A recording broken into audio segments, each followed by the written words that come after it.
Hi Mike, here we are in Co Music. How are you today? Oh, I'm fine. We're in the middle of a series of exams. We become an exam centre every so often, sort of 3 times a year. So it's been quite busy this morning. And then you get unexpected guests. We've got a young lad who's just called in, who's been away at university. Chris was one of the very first people that came into the shop when we first opened. First thing in the book, it was a guitar strap. It was, yeah. So Chris has been around ever since. Yeah, day and one. Spent time volunteering here as well, helping out in the shop, and then spent a bit of time doing some teaching here as well. Mike, obviously you're in Hexham. Tell me what's really important to you about Hexham. Well, it's been my home for the last nearly 20 years.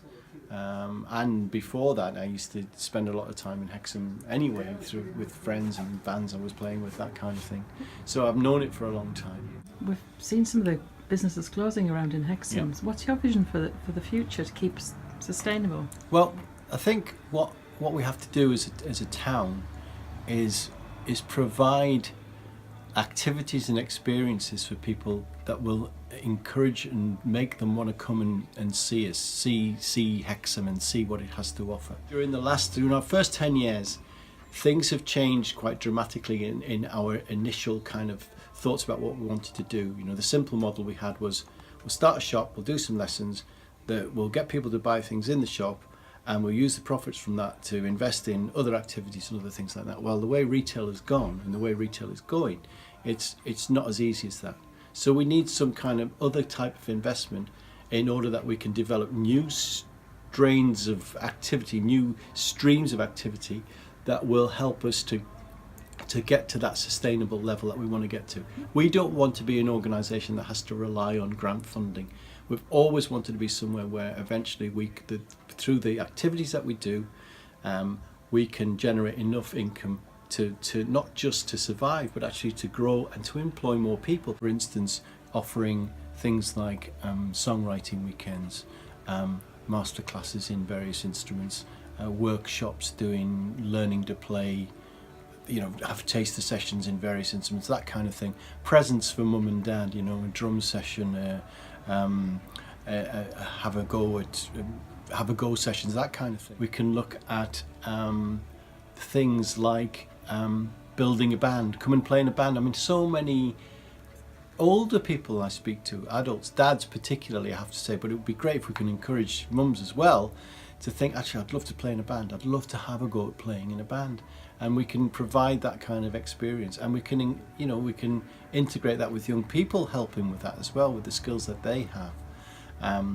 We can do things like how to do repairs and maintain the instruments that you've got, that kind of thing. We can do things about building an instrument. We've done it before. We can add to those experiences, I think. And many things that we can do to create a kind of sustainable kind of town. How can people help you with this? I think it needs investment. That's the trouble. It needs we need some money to be able to. I think if we could employ more people to help organise and arrange these kind of events and activities, then I think we'd find that over a period of time they would start to pay for themselves, because people would have good experiences, want to come back, want to tell their friends about it. You can create a buzz about the place. It can become a place where that's where you can do this. And I think that could be a hugely important part of it all. But it needs initial investment. And one of the things that's happened is we've created an environment where at least 2 or 3 people have now named Core Music in their wills in terms of leaving us money when they eventually die. And that's been a hugely kind of emotional thing for us as well, to think that we've made that kind of impact with people living in this area. And that has made a big difference. And it's not just made a difference to the money side of things, it's made a difference to how we're viewed and how people are seeing us. And that gives us an extra kind of confidence in what we're doing and an extra kind of buzz about what we're doing as well. So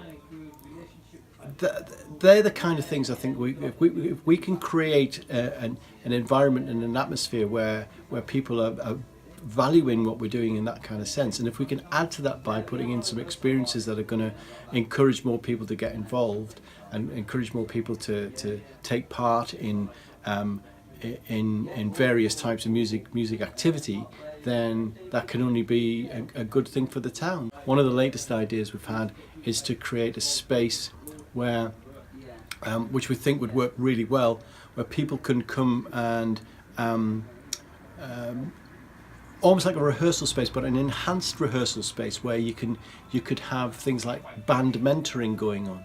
So you get older people that would mentor younger people in the craft of being in a band and the importance of how it is to work as a team and all of that kind of thing.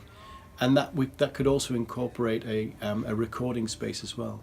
Because everyone loves listening to music. There's not a person who doesn't like some form of music, whatever that is.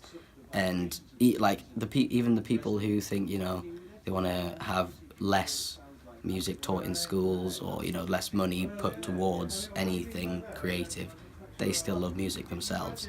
So it should be, you know, you should support it and let it happen, because it just brings enjoyment to everyone. And also, you know, the soppy songwriter in me, you know, it's helpful a lot for the people who do it as well. You know, it's an outlet, and it's very important, I think. From my own experience and friends of mine, it's definitely, you know, mental health is just definitely there. And I mean, they're everywhere, and it's an awful thing. It's really, really difficult.